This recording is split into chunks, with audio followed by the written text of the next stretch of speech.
और चलिए अब बात करेंगे छत्तीसगढ़ में इस वक्त कितने नेताओं को केंद्रीय मंत्री का पद मिल सकता है। मैंने ये बात कही है इसलिए क्योंकि इसमें चर्चा कई नेताओं की हो रही है। जो मौजूदा दो नाम इस वक्त सामने आ रहे हैं वो है दुर्ग से सांसद बने विजय बघेल का, इसके साथ ही साथ रायपुर से सांसद बने बृजमोहन अग्रवाल का।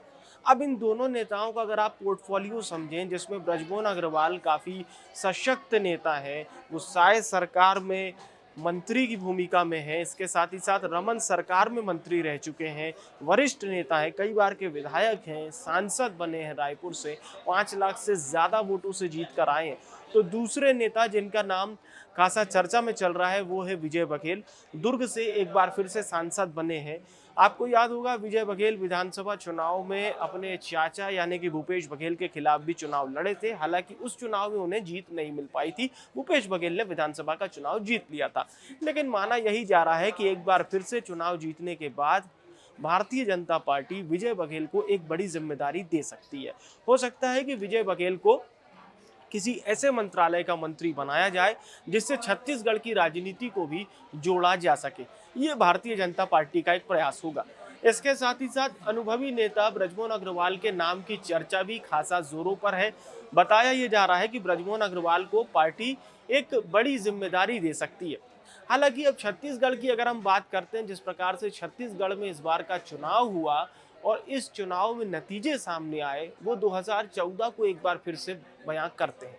2014 में भी आपको याद होगा 2014 के समय में 10 सीटें बीजेपी ने जीती थी, केवल 1 सीट कांग्रेस जीत पाई थी। हालांकि 2019 में भारतीय जनता पार्टी को 1 सीट का नुकसान हुआ था, लेकिन एक बार फिर से बीजेपी ने 2024 में 2014 के प्रदर्शन को बरकरार रखते हुए 10 सीटें जीती है।